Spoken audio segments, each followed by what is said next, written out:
کہ رسول اللہ صلی اللہ علیہ وسلم تشریف فرما تھے کہ ایک یہودی آیا اور کہا، اے ابو القاسم، آپ کے اصحاب رضی اللہ عنہم میں سے ایک نے مجھے تمانچہ مارا ہے۔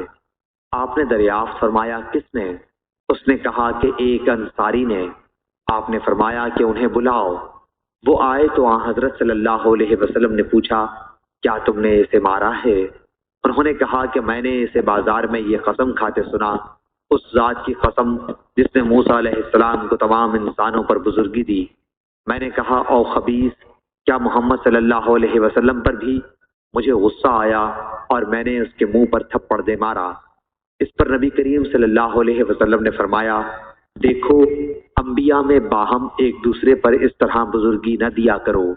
لوگ قیامت میں بے ہوش ہو جائیں گے، اپنی قبر سے سب سے پہلے نکلنے والا میں ہی ہوں گا، لیکن میں دیکھوں گا کہ موسیٰ علیہ السلام عرش الہی کا پایا پکڑے ہوئے ہیں۔ اب مجھے معلوم نہیں کہ موسیٰ علیہ السلام بھی بے ہوش ہوں گے اور مجھ سے پہلے ہوش میں آ جائیں گے، یا انہیں پہلی بے ہوشی جو طور پر ہو چکی ہے وہی کافی ہوگی۔ صحیح بخاری حدیث نمبر 2412۔